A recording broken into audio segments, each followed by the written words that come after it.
E aí, pessoal, tudo bem, gente? Graça e paz do Senhor para você, para o seu coração. Espero que esteja tudo bem com vocês. Alegria estar de volta aqui, hein? Retomando as nossas aulas aqui, Maneiras e Costumes Bíblicos, da Marta Suana.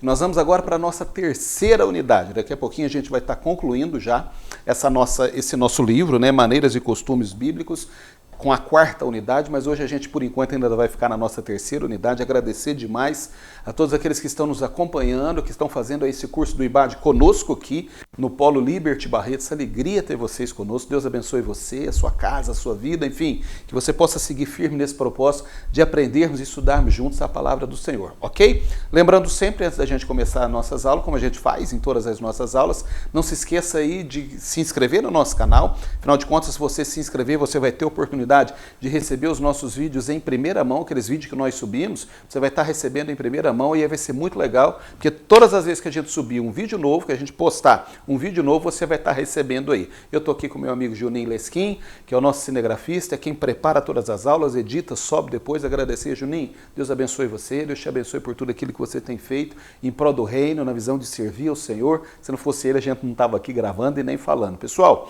então se inscreva no canal, não se esqueça. E se você gostou, claro, dá um joinha aí, fale para outras pessoas que você queira falar. Vamos estudar, vamos juntos seguir estudando a palavra do Senhor. Beleza? Abraço para todo mundo, Brasil afora, que está seguindo aí com a gente, e outros lugares também que nós temos notícias, que está fazendo esse curso de Teologia do IBAD conosco, médio em Teologia aqui, através do Polo aqui da Liberty em Barretos, do IBAD. Beleza? Simbora? Nós já passamos pela unidade 1, não é bom que o homem esteja só. Unidade 2, o templo do Espírito. E hoje nós vamos caminhar para a unidade 3, o dia a dia em Israel. Esse livro, gente, está tratando, a gente já falou sobre isso, mas só para recapitular, da vida comum, da vida das pessoas nos tempos bíblicos, né? Então, a autora do livro vai trazer e tem trazido informações para nós sobre como funcionava o dia a dia naquela época. É muito importante para que a gente possa, ao ler o texto sagrado, ter uma ideia, uma noção de como as pessoas se relacionavam, de como elas viviam, de como elas, né, se posicionavam diante da vida, das questões da vida, como vida, morte, doença, enfim,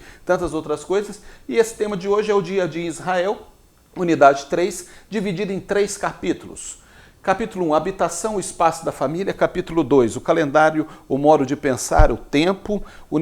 O capítulo 3, unidade de medir, pesos, medidas e dinheiro. Capítulo 4, o campo e a cidade. Capítulo 5, as línguas, eficazes ferramentas da comunidade, eficazes ferramentas de comunicação. Eu abreviei aqui, não é comunidade não, é eficazes ferramentas de comunicação. Então nós vamos começar pelo capítulo 1, que fala sobre habitação, o espaço da família. Lembrando que a Bíblia, quando trata de moradia, né, o termo casa é muito comum nas Escrituras. Podia referir-se a um grupo de pessoas que moravam no mesmo lugar e descendia de um ancestral comum, a um lugar específico, poderia se referir a isso, como também como o caso da casa de Marta e Maria, ao templo, que era a casa de Deus, e também poderia fazer indicações ao céu, à casa do Pai. É isso que a autora vai dizer para nós. Quando a Bíblia fala de casa, ela pode se referir a esse espaço físico, né, habitado por uma família, por pessoas que tinham algo em comum, e ela dá o exemplo para nós da casa de Marta, Maria e Lázaro, onde Jesus gostava muito de estar, lá em Betânia, né, ficava essa casa onde Jesus passava muito, como a casa de Pedro, né, onde ele morava com a sogra, enfim, tantas casas que Jesus passou, mas também tinha um significado espiritual, né? A casa do Pai. Jesus disse, eu volto para a casa do Pai, eu volto para o Pai, lá eu vou fazer morada, 14 de João, né? Vou fazer novas casas, vou construir moradas e vou estar esperando vocês, e onde eu estiver, vocês estarão comigo também. Então, a autora traz para nós essa referência. A moradia aparece na Bíblia como lugar de abrigo do perigo, de descanso, de refúgio, de hospitalidade, de cuidado, e lugar de nascer e de morrer. Então nós vamos caminhar um pouquinho sobre como eram as casas no tempo bíblico. Os estilos e as estruturas. Eu trouxe aqui uma ilustração para vocês, pegando no próprio conteúdo aqui das orientações do livro que nós estamos estudando, né? Toda a casa tinha por finalidade atender às necessidades de abrigo, proteção e conforto dos seus moradores. Essa é a finalidade principal da casa. Atender, né, às necessidades dos moradores, trazendo abrigo, proteção e gerar conforto contra o frio, contra o vento, todas as intempéries que as pessoas estavam e estão sujeitas como hoje. 2 tipos de casa eram comuns naquela época. As tendas, que tinham caráter provisório, e as fixas, que tinham caráter permanente. Se você observar, nessa aula que você vai estar acompanhando conosco, você vê que eu trago 2 exemplos de como eram as casas naqueles tempos de Jesus. Então tinham as fixas, ou nos tempos até anterior, né, a Jesus, anteriores a Jesus também, o tempo anterior a Jesus. As casas fixas, e tinha as tendas, todas elas muito comuns. As tendas eram casas provisórias, eles viviam, né, eram nômades, existia ali uma história, né, e uma cultura, né, de nômades, pessoas que habitavam vários lugares, né, iam mudando de lugares, e aí eles não construíam, não edificavam uma casa fixa, uma casa de alvenaria, eles usavam casas que eram tendas para que eles pudessem se locomover e levar a casa junto, e tinha também as casas de caráter físico. Falando um pouquinho sobre tendas ou barracas, né? Podia variar de tamanho e de forma, eu trago o exemplo delas aí. Geralmente eram feitas de peles de animais, armadas sobre mourões de madeira e fixadas ao chão com estacas. Dentro delas havia tapetes, almofadas, poucos utensílios de cozinha e lâmpadas, né? A lamparina que servia para iluminar. Então é mais ou menos como aparece, deve estar aparecendo no seu vídeo aí, a imagem de como eram as tendas naqueles tempos, né, das pessoas que habitavam aquela região do mundo. Com relação às residências fixas, geralmente eram construções simples, eu também trago um exemplo aqui, né, para que vocês tenham ideia de como eram as construções das residências fixas naquele tempo. Os pobres habitavam em pequenas casas parecidas com essa que você está vendo aí, de apenas um cômodo, com 2 ou 3 janelas pequenas no alto. O assoalho era de terra batida, né? Não existia piso de cerâmica nem de outro material que era usado na casa dos pobres naquela época. Suas paredes, esses pisos, essas casas mais luxuosas, só naqueles que tinham muitas posses e recursos, né? Mas na casa da maioria das pessoas era chão mesmo, terra batida. Suas paredes eram de taipa, reforçada com haste de junco ou estacas recobertas de barro, que podiam ser caiadas. Não se trancavam as portas, esse era um dado importante. Bons tempos, hein, gente? Bons tempos dessa época em que não precisava trancar as portas, né? As chaves eram de madeira e normalmente eram chaves muito grandes. Do lado de fora da casa havia uma escada que dava acesso a um telhado plano. No desenho a gente tem uma ideia também disso daí. Era como se fosse uma varanda a céu aberto. O telhado era um cômodo importante da casa, onde as pessoas acessavam pelo lado de fora e não pelo lado de dentro. Ainda nas residências fixas, agora falando daqueles que tinham um pouquinho mais de posse, as pessoas mais abastadas podiam ter casas melhores, com mais cômodos, quintal, banheiro, inclusive encanamentos que eles levavam, eles traziam, né, transportavam a água através de encanamentos que poderia, e aquilo era um grande luxo naquela época, né, que poderia servir a família que habitava, que morava aquelas casas. Os aposentos eram muito bem mobiliados, poderia ter um quarto no piso superior. Nesse desenho que eu estou projetando dá para vocês ver também, né, não apenas aquele terraço como tinha na casa mais simples que a gente passou agora mesmo, mas era também um espaço coberto, tinha um terraço e também normalmente tinha um espaço coberto, né, que era no piso superior, que servia para hóspedes, mas servia também como lugar de oração e meditação ou descanso. Os tijolos eram feitos com terra, água e palha picada, né? Era assim que eram feitos os tijolos que serviam para poder fechar as paredes por dentro. Usavam cal, gesso e areia para a construção. Para o acabamento usavam mármore, cedro e adornos de madeiras preciosas, né, ou de metais preciosos, como ouro, prata e marfim, adornos de materiais preciosos, como ouro, prata e marfim. Isso na casa daqueles que tinham grana, né, gente? Na casa daqueles que tinham recursos, que era minoria, grande minoria. Mudou tanto assim também não, né? Mas hoje as casas normalmente elas têm mais estruturas, mas a casa, ou as casas daqueles que têm muito dinheiro, continua sendo muito diferente da casa daquelas pessoas mais simples ou que têm poucos recursos. Seguindo aqui, a iluminação das casas, eu trago também um exemplo, eu achei importante ilustrar, porque como essa aula, a terceira unidade, está tratando de espaço físico, eu achei que valeria a pena eu estar ilustrando, trazendo para vocês algumas informações, e não apenas informações, mas figuras, para que ficasse mais fácil, para que a gente pudesse assimilar a partir do momento que a gente lesse, mas tivesse uma ideia de uma imagem. Então, por exemplo, com relação às lamparinas, a iluminação, né? A autora diz para nós que pequenas janelas não eram suficientes para trazer claridade, serviam mais para renovar o ar, ou seja, a proposta e a ideia da arquitetura daquelas casas antigas, né, ou daquelas casas do passado, tinham pequenas, 2 ou 3 janelas na parte mais alta da casa, mas a ideia não era nem que elas pudessem trazer claridade, a ideia é que elas pudessem trazer mais ventilação do que claridade. E em razão disso, talvez que elas fossem tão pequenininhas. Lamparinas eram usadas para poder trazer iluminação para casa, mesmo de dia. As casas eram normalmente muito escuras, eu fico imaginando daquela época, né? As casas eram escuras a ponto de ter que acender as lâmpadas, as lamparinas mesmo de dia. No caso das lamparinas, o pavio era feito de algodão ou de linho, e como combustível usava-se o azeite. Então, o azeite era o combustível usado para poder alimentar, né, a chama dessas lamparinas. As lâmpadas eram colocadas em um lugar alto e também podiam ser transportadas, ou seja, eles levavam como se fosse uma lanterna de um lugar para outro. Eles colocavam normalmente na parte alta ou na parte mais alta do cômodo para que pudesse trazer claridade, né, para a sala toda, por isso que as lâmpadas são no alto, né, para trazer claridade para o espaço todo, mas se eles precisassem também, eles tiravam lá de cima e transportavam essas lâmpadas, essas lamparinas carregavam para onde ou por onde eles fossem passar. Com relação às mobílias da casa, né, a parte da mobília da casa eram simples, prática e sem muitos adornos. Assim eram as mobílias naquela época. As mesas eram esteiras ou pele de animal sobre o chão. Não existiam essas mesas como nós temos hoje aqui. Elas eram usadas, elas eram feitas mais próximas do chão, talvez um pouquinho mais alto, colocavam calço onde as pessoas usavam colocar as mãos, né? Por isso que eles conversavam sentados no chão, com as mãos, com os cotovelos, né, sobre a mesa, que isso fere inclusive ética, né, de etiqueta, mas era comum, era usado muito naquela época. E na maioria das vezes, nos lugares mais simples, eram peles mesmo de animais que eram colocados no chão, e no chão mesmo eles sentavam, ou no caso esteiras. Eram muito comuns em todas as casas ter um baú, onde se guardavam roupas, suprimentos e pertences pessoais. Na maioria das casas, tanto dos pobres quanto daqueles que tinham mais recursos, existia lá uma peça, era um baú, onde eles guardavam mantimentos que não pereciam, onde eles guardavam roupas que eles pudessem usar depois, onde eles guardavam suprimentos e pertences pessoais.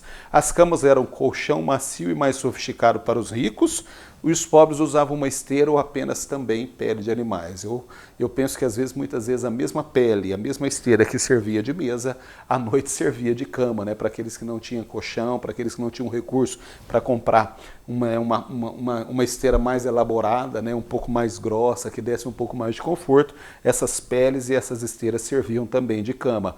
O fogão era um buraco no chão e os utensílios eram vasilhas de barros de vários tamanhos. Eu trago aqui também uma ideia, né, apenas uma ilustração para que vocês possam ter ideia, quando você olhar esse vídeo e assistir essa aula, de como mais ou menos eram a mobília das casas naquela época, né? Dá para a gente perceber, né? Então as mesas eram bem rente ao chão, as esteiras aqui onde as pessoas dormiam e também o lugar onde as pessoas sentavam para comer, alguns vasos aqui em cima dessas esteiras no chão. Essa era a mobília naquela época, né? Isso era tudo que eles precisavam. Bom, falamos da casa, agora nós vamos entrar um pouquinho aqui no capítulo 2. Eu não sei, Juninho, quanto tempo nós temos aí mais ou menos? Eu creio que dá tranquilo, dá para a gente caminhar no capítulo 2, nós temos alguns minutos aqui antes da gente tomar uma aguinha e parar um pouquinho. Nós vamos falar agora sobre o calendário, o modo de pensar e o tempo. Também é muito importante essa informação, porque a Bíblia traz essa questão do tempo muito presente para nós, né? A gente vai encontrar, né, Deus fazendo referência, né, os textos sagrados fazendo referência sobre o tempo. O tempo era uma questão, inclusive, religiosa. Foi Deus quem o estabeleceu e também quem designou os luminares para as suas delimitações. Deus define a lua para a noite, Deus define o sol para o dia, ou seja, Deus define claramente o tempo no sentido de dia e noite e estabelece qual luminar funcionaria, cada um ao seu turno, cada um ao seu tempo. A semana era marcada a partir do sábado, principalmente para os judeus. Os outros dias da semana não tinham nomes, né, como a gente tem hoje, segunda, terça. Era definido principalmente o sábado, esse era o dia reconhecido, né, o sétimo dia, que era o dia do descanso, é quando os judeus, ainda hoje, né, não trabalham, guardam o sábado. Os cálculos dos meses surgiram a partir das observações do ciclo natural que se repetia. Não havia uma rigidez da pontualidade no tempo como existe hoje. Hoje nós temos o tempo marcado minuto, segundo. Eu acabei de perguntar para o Juninho aqui quanto tempo nós temos para falar do capítulo 2, ele me deu a informação ali que uns 10 minutos. Então hoje nós vivemos muito em função do tempo, cronometramos o tempo, né? Ou seja, cronômetro é o tempo marcado, é o tempo que nós conseguimos marcar e definir. Naquela época não havia essa rigidez, né? Era amanhecer, entardecer, dia, noite, mas de alguma maneira nós encontramos uma relação muito próxima, né, de todos os habitantes, de toda a civilização e a população daquela época com o tempo. Ainda falando de tempo, Nós vamos pensar agora nas divisões do tempo, né? Falando do ano. Na literatura antiga, contava-se de duas formas o ano. O ano solar, que era usado pelos egípcios, inclusive é esse calendário, é esse estilo que nós usamos hoje, e o ano lunar, usado pelos judeus. O ano solar tinha 365 dias, como é o nosso ano hoje, e o calendário lunar seguia seguia as variações da Lua, e a cada ciclo completo de 4 fases fechava-se o mês. Porém, esse tipo de contagem resulta no ano de 354 dias. Calendário solar, 365 dias, foi criado, foi inventado e era usado pelos egípcios. Calendário lunar, 354 dias eram usados pelos judeus. Dado importante, para lidar com as diferenças de dias, né, entre o solar e o lunar, decidiram esperar um atraso de 30 dias, ou seja, a cada ciclo, quando completasse 30 dias, acrescentava-se um novo mês entre os 2 meses da primavera, no calendário judaico. Entre os meses de Adar e de Nisan, acrescentava-se um outro mês que era chamado de Veadar. E esse complemento era feito no final do ano civil, que era marcado pela festa do Ano Novo e começava no 7º mês do calendário religioso. Então o Ano Novo não era no 1º mês do calendário religioso.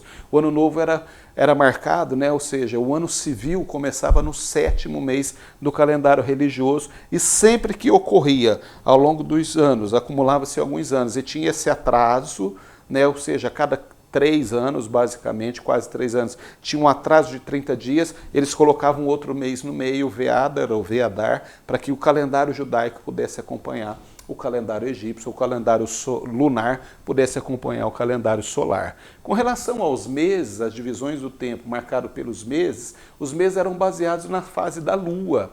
Nós temos essa informação, inclusive bíblica, né? Onde os meses eram baseados nas fases da lua e começavam no momento em que a fina fatia da lua aparecia no céu. Hoje nós chamamos de lua nova. A lua, quando aparece aquele risquinho, né?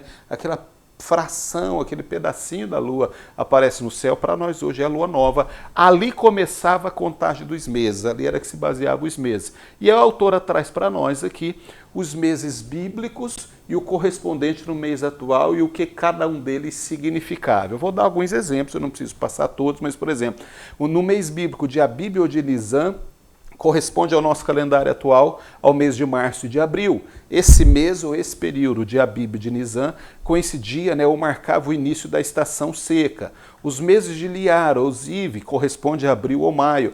Era o período em que marcava a atividade da colheita de grãos. Sivan, mesma coisa.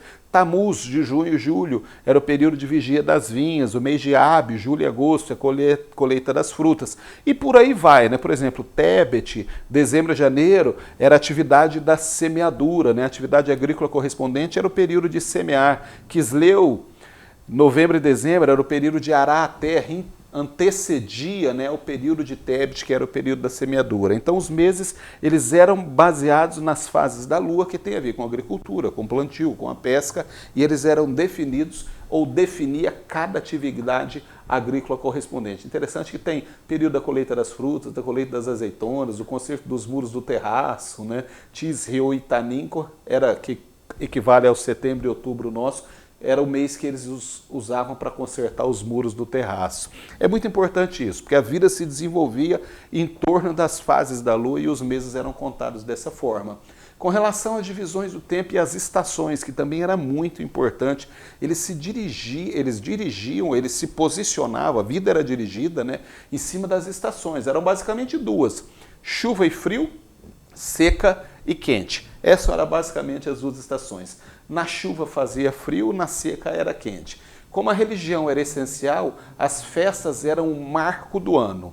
Então, as festas que aconteciam no calendário judaico eram os grandes acontecimentos e o marco do ano. Por exemplo, festa da Páscoa, Pentecostes, Tabernáculos. Eram esperados ansiosamente esses momentos e estabeleciam-se marcos no ano. Depois do Pentecostes, depois da festa da Páscoa, ou antes da festa do Tabernáculo. A vida se desenvolvia, né, se desenrolava a partir desses eventos. As estações determinavam o plantio das sementes. o florescimento das árvores e também a execução das colheitas. Essas épocas eram instrumentos essenciais para a contagem do ano em Israel. Então as estações, elas definiam, meio que direcionava o povo de Israel, o povo judeu, a vida de cada um deles era basicamente definida e direcionada com base nas estações. Seguindo aqui, a gente vai ver a semana, o dia, a hora.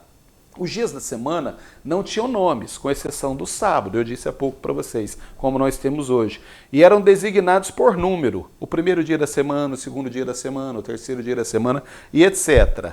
Ou eram referenciados pelo sábado. O dia anterior para nós, sexta-feira, era chamado de dia da preparação. Nós encontramos isso várias vezes na Bíblia. Então, o sábado era o ponto focal. O sábado definia o que acontecia na semana. A sexta-feira era chamado dia da preparação, porque era o preparo para o sábado. O dia posterior, né, que era o domingo, depois no Novo Testamento foi chamado de dia do Senhor, porque foi o dia que Jesus ressuscitou, ou seja, depois do sábado foi o dia do Senhor, e aí nós, num calendário mais recente, né, mais recente que eu digo, a partir do século IV, ainda nos Romanos, com Constantino, ele estabelece que domingo passa a ser o dia da semana, né, definido como dia do Senhor, o Domine, né, ou seja, dele, dia do Senhor. Por isso que domingo passou a ser na sequência ao sábado, porque Jesus ressuscita no domingo e é chamado de dia do Senhor. O dia, dois significados, dia natural e dia legal, nós encontramos no dia. Eles falavam que o dia natural era o período de claridade, enquanto o dia legal era marcado pela volta completa que a Terra dá em torno de si mesma, chamado de movimento de rotação. Então eles falavam, o dia natural é o período de claridade, é 6 da manhã às 6 da tarde. O dia legal é marcado pela volta completa que a Terra dá em torno de si mesma, chamado de rotação. Para os hebreus, o dia natural começava ao nascer do sol e terminava ao pôr do sol. Então, para os judeus, para os hebreus, o dia natural começava quando o sol nascia e terminava quando o céu se punha, né, ao final do dia. A hora, o dia era dividido pelos assuntos religiosos, como hora da oração, hora do sacrifício da tarde, pelos fenômenos naturais como a aurora, pôr do sol, brisa da tarde, maior calor do dia. É interessante a gente pensar sobre isso, né? Hoje nós dividimos o dia em hora, né? Meio-dia, hora do almoço, 1h30, volta para o trabalho, 8 da manhã, hora de entrar no trabalho, e assim por diante. 6 horas é a hora de sair do trabalho, ou 5 horas, dependendo da região que você está. Naquele tempo, não. O dia era dividido pelos assuntos religiosos. Tal hora é a hora da oração. Então todo mundo sabia que naquela hora tinha que parar, porque era a hora da oração. Outra, na parte da tarde tinha a hora do sacrifício da tarde. E também tinha os próprios acontecimentos naturais, né? No pôr do sol, né? Quantas vezes nós encontramos essa expressão na Bíblia, né? Jesus saindo da cidade ao pôr do sol, ou Jesus tomando o caminho ao nascer da manhã, ao início da manhã, ao nascer do sol, né? A primeira hora da manhã. A noite, ao contrário, era dividida em 4 vigílias, quando acendiam as lamparinas, à meia-noite, quando o galo cantava e quando as cores saíam, né? A autora traz para nós essa expressão. Eu achei muito bonita essa expressão, quando as cores saíam. Então, se a gente pensar na noite em 4 vigílias, né? A hora de acender a lamparina, às 6 da tarde, quando dava meia-noite, né? Marcava a hora sexta da noite, né? Porque começava a contagem de novo, né? Da primeira à sexta era a hora da noite, a hora da segunda vigília, meia-noite. A terceira vigília era quando o galo cantava naquele período da madrugada, por volta das 3 horas da manhã, era considerada a terceira vigília, e a quarta vigília, ou fim da noite, é quando as cores saíam, quando o sol começava a liberar os primeiros raios de sol, quando aparecia a manhã, né? Amanhã já começava a clarear, o sol já começava a brilhar, o céu já tomava aquela cor, né, a alvorada, né, amanhã. Então essa era a quarta do dia, sabia-se que a noite tinha terminado. Beleza? Com isso eu concluo aqui o capítulo 2. Nós tratamos sobre o tempo, né, o calendário, o modo de pensar e o tempo, né, o modo de pensar quando eles se posicionavam, né, no dia, de acordo com os acontecimentos do dia. E eu volto com vocês já para a gente falar sobre o capítulo 3. Toma uma aguinha, eu vou tomar uma aguinha aqui também, dá uma descansadinha e a gente volta já. Até já.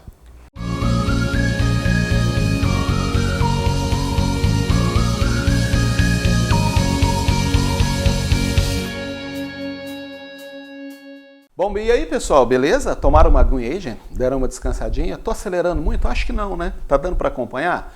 Essas informações, na verdade, que eu tenho passado para vocês, esses pontos mais relevantes, mas tem tudo no livro, que vocês podem ver de forma mais detalhada. O importante é trazer, é conceituar os pontos mais importantes e relevantes. Simbora? Capítulo 3, então, unidade de medir, peso, medidas e dinheiro. Obviamente, outras informações absolutamente importantes e relevantes para a vida do povo judeu daquela época, né, para o povo bíblico. Falando um pouquinho agora sobre peso de medidas na Bíblia, né, tratando agora de medidas de capacidade. Então nós temos medidas para sólidos, medidas para líquidos e medidas de peso. Todas essas expressões que eu vou mencionar aqui, com certeza vocês já leram em algum momento, passaram por algum texto, algum versículo da Bíblia que encontraram essas expressões de pesos e medidas que a gente ficou pensando, gente, mas quanto que isso equivale, né? Quanto que dá? Né? Por exemplo, o gigante de Golias tinha tantos côvados, né? Quanto que isso dá? O que que corresponde? Agora você vai aprender, agora você vai saber. Então vamos lá, medidas para sólidos, né? Nós temos Homer ou Gomer, que corresponde a entre 200 e 400 litros, né? É uma medida grande, de muito volume, o Homer e o Gomer. Efa, uma efa de farinha, quem nunca viu, né, nas passagens do Velho Testamento, os profetas tratando sobre a efa de farinha de 20 a 40 litros. Sato ou CA de 3 a 6 litros e um cabo correspondia de 1 a 2 litros. Essas são as medidas para sólido. Medidas para líquido, tem o log entre 1/4 e meio litro, tudo isso está sendo projetado aí, não precisa decorar, esse é objeto só de consulta e de conhecimento, não precisa ficar preocupado, gente, mas agora eu vou ter que aprender, não precisa nada disso, é feito de informação para vocês e a hora que quiser procurar, né? Log, 1/4 e meio litros, o in corresponde de 3 a 6 litros, um bato corresponde de 20 a 40 litros, é medida de líquido agora, couro, de 200 a 400 litros, alqueire, engraçado que alqueire para nós aqui é medida de terra, né, Juninho? É medida de terra, de volume, né? E alqueire lá naquela época correspondia a algo que tinha entre 8 e 9 litros. E metreta correspondia em torno de 13,5 litros. Tem algumas traduções da Bíblia que você vai encontrar essa palavra metreta no capítulo 2 de João, quando Jesus transforma a água em vinho. Então, quando Jesus pede para trazer a vasilha, tem algumas traduções que diz que Jesus pede para que levasse a eles as metretas, enchesse as metretas de água, né? E depois ele transforma essa água em vinho. Uma metreta correspondia a 13,5 litros aproximadamente. E agora falando de medidas de peso, nós falamos de sólido, de líquidos, agora medidas de peso. Por exemplo, beca, uma beca correspondia a 6 gramas, um ciclo correspondia a 12 gramas, a ratel ou libra correspondia a 300 gramas, uma mina correspondia a meio quilo, era uma medida muito usada para prata, e um talento correspondia a aproximadamente 35 quilos. Quando a gente encontrar e lê lá no Evangelho de Mateus a parábola dos talentos, que Jesus diz, um certo senhor, um homem saiu a viajar e deixou os seus servos, a um deixou 1 talento, a outro deixou 5, a outro deixou 10, ele está se referindo a esse talento, essa medida de peso que era um talento de ouro, né? Ali na parábola a ideia, né, a referência tem a ver a um metal precioso, então ele estava, o dono, né, o senhor daquela propriedade chamou os servos e deixou 1 talento. Talento aí não tem a ver com especificamente, não é na parábola, não está se referindo a dom, a habilidade, não está se referindo a capacidade. Na parábola, Jesus está tratando de talento aí, é uma medida, uma unidade de medida de peso. 1 talento de ouro, 35 quilos. 5 talentos de ouro, 10 talentos de ouro. Opa, desculpa aí, o ar-condicionado tá geladinho aqui, depois você dá um jeito de cortar esse negócio aí na filmagem, ou deixa também, não tem importância, né? Porque quem não espirra, não é, gente? Espirrar também não tem problema não, né? Então, talento corresponde a isso, é uma unidade de medida a 35 quilos. Seguindo aqui, ainda dentro de pesos e medidas, nós vamos ver agora as unidades, instrumentos de medição e dinheiro. Como instrumento de medição, por exemplo, medidas lineares, né? Medidas linear. Nós temos o palmo, que corresponde a 22 centímetros, mais ou menos, né? O palmo de uma mão corresponde a 22 centímetros. O côvado, falei agora há pouco sobre Golias, a Bíblia diz que ele media, salvo engano, 5 côvados de 1 palmo, né? A Bíblia vai dizer isso, correspondia a mais ou menos 45 centímetros, a medida da ponta do cotovelo à ponta do dedo aqui, né? Dava mais ou menos 45 centímetros.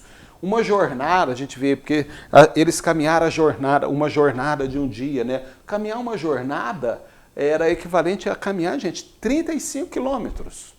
A jornada correspondia a aproximadamente 35 quilômetros. A jornada de um sábado correspondia a 3 quilômetros. Aqui uma informação importante. A jornada de um dia normal correspondia a 35 quilômetros. A jornada de um sábado correspondia a apenas 3 quilômetros. Por quê? Porque no sábado não podia fazer nada. E caminhar muito no sábado era considerado trabalho, ocupação, e isso desonrava Deus. Então, num dia normal, a jornada correspondia a 35 quilômetros. A pessoa podia caminhar 1, 2, 3 jornadas. Podia caminhar o tanto que ela quisesse, mas no sábado o máximo que ela podia andar eram 3 quilômetros, porque isso, de alguma forma, era entendido que não era um trabalho, era uma caminhada normal, sem esforço, sem trabalho, portanto não desagradava a Deus. A jornada de um sábado correspondia a 3 quilômetros. Um estádio, né, em medida linear, correspondia a 177,6, ou seja, 177 metros, 177,6 metros, 177 metros e 60 centímetros. Essa era a medida linear de um estádio, 177 metros e 60 centímetros. Uma braça correspondia mais ou menos a 2 metros e uma milha correspondia mais ou menos a 1.480 metros.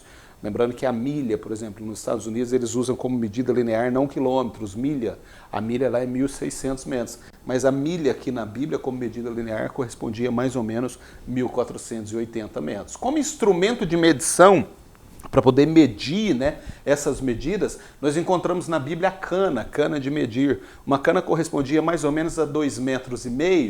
Um cordel, que também é uma expressão usada na Bíblia, a autora vai dizer para nós que não se sabe a medida exata de um cordel, por isso ela preferiu não colocar o que correspondia a essa medida. Um jugo era a medição feita por camponeses que correspondia a uma superfície de uma parelha de bois podia arar num dia. Então, o jugo era uma medida que as pessoas que trabalhavam com a terra, né, os lavradores, os camponeses, usavam muito. E ela correspondia ao quê? A uma superfície que uma parelha, né, que um par, que uma combinação de bois podia arar em um dia. A capacidade de uma parelha de boi arar em um dia era um jugo. Então a pessoa falava, você vai, limpa isso para mim, que tamanho que tem a sua área? Tem 2 jugos. Então ele já sabia que aqueles 2 jugos correspondiam à capacidade de 2 parelhas de boi a arar. Ou uma parelha levaria 2 dias para poder arar aquele espaço que estava sendo delimitado ou determinado.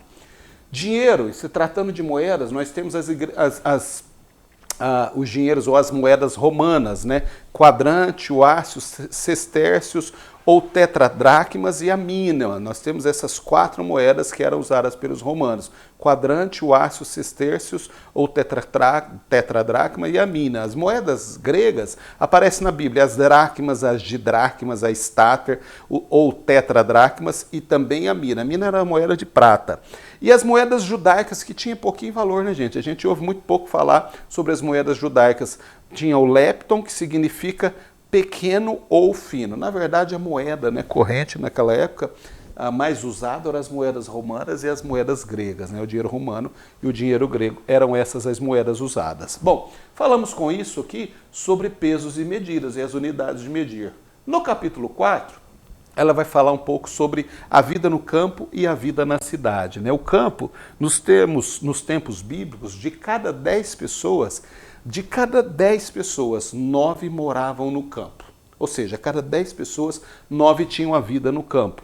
O que influenciou todos os aspectos da vida do povo judeu, espiritual, cultural, familiar, obviamente, porque se as pessoas vivem no campo, o lugar onde elas vivem, o lugar onde elas se realizam, é ali que elas casam, é ali que elas crescem, é ali que elas têm relacionamento com a família, é ali que a vida se desenvolve, é ali que elas aprendem, é ali que elas ensinam, é ali que tudo acontece. Então, nós encontramos 90% da população daquela época morando no campo e a vida acontecendo no campo. Por isso que nós vemos muitas vezes muitas citações do campo na Bíblia, o salmista dizendo, né, o Salmo 23 e outros salmos que nós conhecemos que ele caminha, a vida acontece no campo, embora no caso de Davi ele morava num palácio, né, ele morava na capital de Jerusalém, capital que era Jerusalém.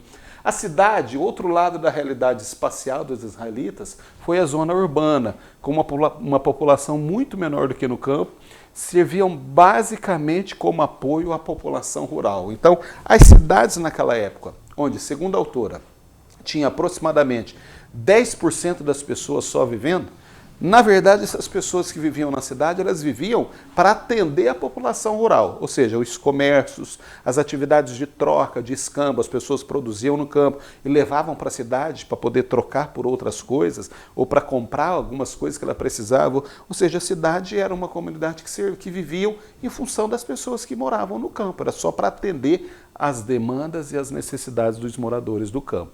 As estruturas da cidade não diferem muito daquelas que conhecemos hoje. Os 4 elementos, muralhas, ruas estreitas, santuários e fontes, eram fundamentais para a questão estratégica ligada às cidades. Toda cidade, para ser cidade, tinha que ter esses 4 elementos. Muralha, porque a cidade era protegida, ela era uma cidade fortificada, as muralhas serviam de proteção, né, contra a invasão de inimigos, daqueles que queriam saquear, daqueles que queriam invadir. Nós tínhamos lá a presença de cidades-estados, né, onde as cidades representavam todo o poder concentrado daquele lugar. Então elas eram protegidas, elas eram fechadas por muros. As ruas eram ruas estreitas, que era o espaço comum onde as pessoas se locomoviam, né, onde elas iam e vinham, né, onde elas andavam. Os santuários, as igrejas, os templos, né, eram muito comuns, a cidade precisava ter, era o lugar para onde as pessoas do campo saíam para poder adorar, para poder fazer as suas orações e as suas preces. E as fontes das águas, né, as pessoas viviam nas cidades e precisavam ter acesso a essas águas, já que os rios muitas vezes estavam mais distantes ou passavam pelos campos. Aí eles faziam aqueles aquedutos, aqueles aparelhos, aqueles instrumentos para que as águas fossem levadas até a cidade. Eram fundamentais essas coisas para a questão estratégica ligada às cidades. Os muros visavam proteção, as ruas estreitas tornavam difícil o acesso por pessoas desconhecidas e a presença dos lugares religiosos apontam a importância destinada à religião. A água destaca a necessidade desse líquido, a sobrevivência. É óbvio isso, né? Agora, nós já vamos entrar aqui, gente, direto no capítulo 5, e com isso eu acredito que a gente termina aqui essa unidade número 3. E no capítulo 5, a autora traz para nós, a Marta Suana, a questão das línguas, que eram eficazes ferramentas de comunicação, obviamente, né? As línguas eram um mecanismo, era a forma que as pessoas se comunicavam. E ela traz um tópico que eu quero destacar para vocês, que é a Bíblia e as línguas. A Bíblia não aborda no relato da criação a língua que os nossos primeiros pais falaram. A Bíblia não diz que língua que Adão falou, que língua que Eva falou, que língua que os filhos, né, Caim, Abel, os filhos na sequência, que língua que eles falaram. A Bíblia não aborda isso. Nós passamos a ter essa informação a partir do tempo dos patriarcas. O hebraico foi a primeira língua falada em Israel e usada até o cativeiro babilônico. Nós temos a informação de que naquele momento que o Senhor desce, onde eles estão construindo a Torre de Babel, que até então falavam-se apenas uma língua, a Bíblia diz que Deus desceu e confundiu a língua deles. Mas que língua eles falavam ali, naquele momento nós não sabemos. Nós sabemos que a partir dali foram criadas várias línguas. O hebraico foi a primeira língua falada em Israel e usada até o cativeiro babilônico. O aramaico passou a ser usado pelo povo comum desde o retorno à terra. Nós estudamos isso em algum momento, né? O aramaico era a língua coloquial, inclusive é muito falada nos tempos de Jesus. Jesus falava aramaico. E nós vimos aqui até algumas expressões em aramaico. Lembra? Eloi, Eloi, lama sabachthani, talita cumi. Nós aprendemos o que isso significa, que na verdade foi falado em aramaico. O grego ficou conhecido no tempo de Alexandre o Grande. O latim era a língua dos romanos. A Bíblia menciona línguas faladas por diferentes povos no dia de Pentecostes. A gente vê isso lá em Atos, primeiro capítulo de Atos, né, quando o Espírito Santo desce, ou por ocasião da descida do Espírito Santo. A Bíblia diz que naquele dia em Jerusalém tinha gente do mundo inteiro, árabes, cretenses, persas, né, romanos, gregos. Então tinha uma infinidade de pessoas lá que falavam várias línguas, ou as suas línguas maternas, as suas línguas, a língua mãe que nós chamamos, e aí os discípulos cheios do Espírito Santo começaram a falar através do Espírito Santo e falou com cada um deles na língua de nascença deles. Aquilo trouxe um grande espanto. Então a Bíblia traz para nós a informação de várias línguas faladas. E a autora destaca aqui as principais línguas bíblicas, né? Por exemplo, o hebraico, a língua da religião. O hebraico é uma das línguas semíticas, isto é, dos descendentes de Sem, filho de Noé. Havia diferença de pronúncia da língua, caindo em desuso, ou seja, o hebraico caiu em desuso, passou a ser pouquíssimo falado por ocasião do cativeiro babilônico. Por isso que era chamada a língua da religião, a língua dos templos, os sacerdotes, no rito, né, do acontecimento, do desenrolar dos cultos, eles falavam hebraico. O alfabeto hebraico contém 22 letras, todas elas consoantes. Escreve-se da direita para a esquerda, e eu quis trazer para vocês aqui as 22 letras do alfabeto hebraico, com a ideia de que você tivesse apenas um conhecimento, né, de que quais são essas letras, quais são os nomes delas, como Aleph, Bet, Gimel, Dalet, He, Ai. Então todas essas línguas, todas essas letras que eram usadas e são usadas no alfabeto hebraico, é importante dizer que eles se escrevem da direita para a esquerda. Assim é o hebraico, a língua da religião ou a língua do templo. O aramaico era a língua do dia a dia, a língua coloquial, a língua que era falada pelas pessoas no dia a dia. O aramaico é um dialeto semita, bem desenvolvido, e dele fazem referência os registros históricos assírios do século XIV a.C. Após o exílio, os judeus passaram a usar essa língua que acabou suplantando o hebraico, é que eu disse. Depois que eles voltam do cativeiro babilônico, a língua mais usada para aqueles que nasceram no cativeiro, para aqueles que retornaram, foi o aramaico, e aí o hebraico passou a ser uma língua clássica, uma língua mais usada no templo, né, pelos sacerdotes, no serviço do culto, mas o dia a dia mesmo que rolava era o aramaico.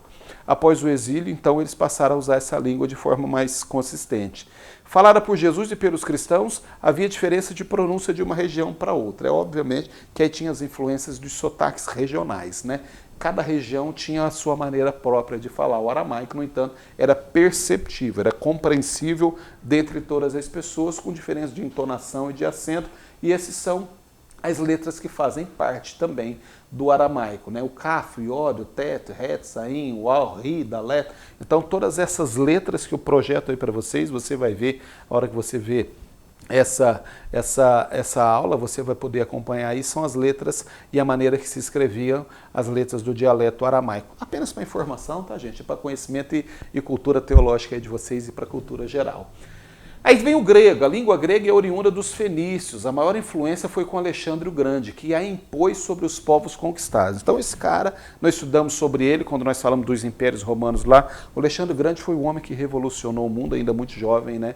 Conquistou a maior parte do mundo civilizado da época, e ele usou a língua para poder unificar e trazer consolidação do seu império.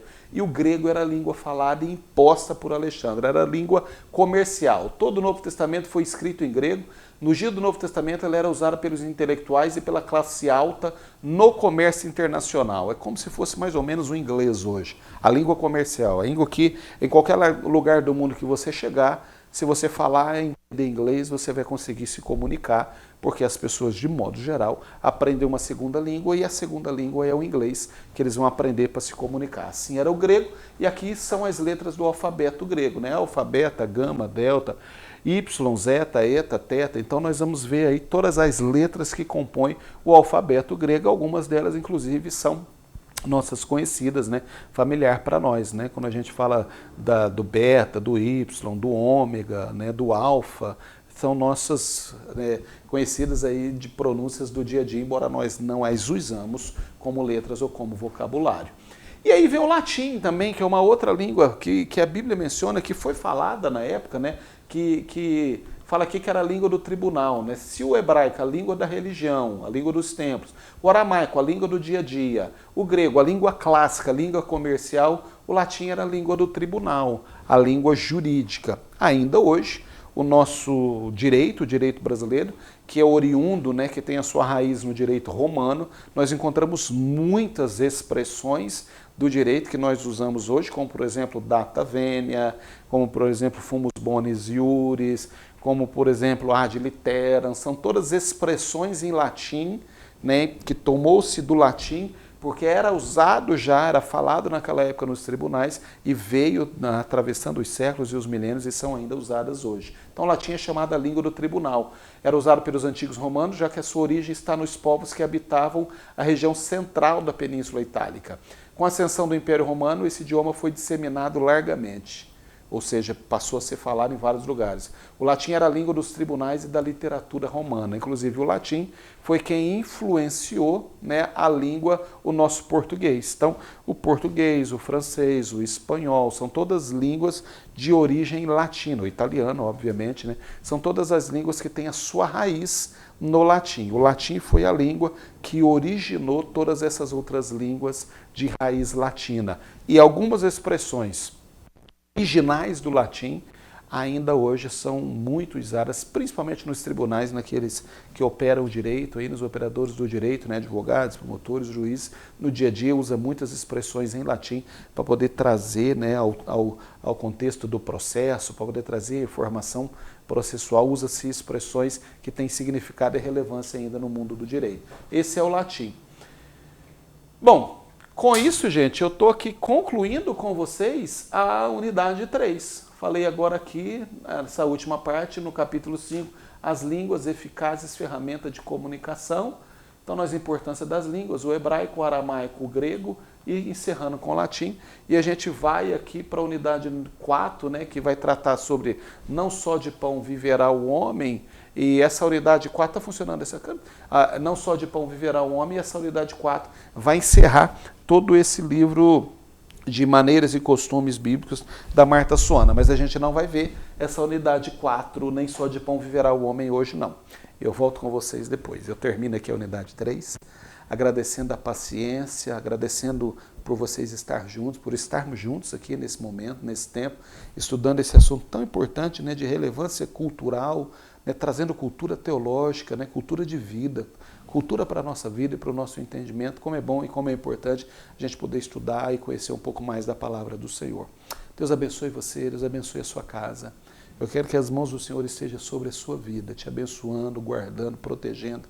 Vamos seguir juntos, gente. Nós estamos aí ainda na boa etapa que nós já cumprimos, mas nós temos ainda uma etapa a cumprir. Daqui a pouquinho nós terminamos esse livro da Marta Suana e a gente segue firme nesse propósito de concluir o nosso médio em teologia. Ok? Deus abençoe você onde você estiver, em qualquer lugar que você esteja tendo acesso a essa aula, que as mãos de Deus estejam sobre a sua vida. Grande abraço, até a próxima aula. Semana que vem nós nos encontramos de novo, a gente está de volta aqui. Abraço, fique com o Senhor. Bênção para a sua vida.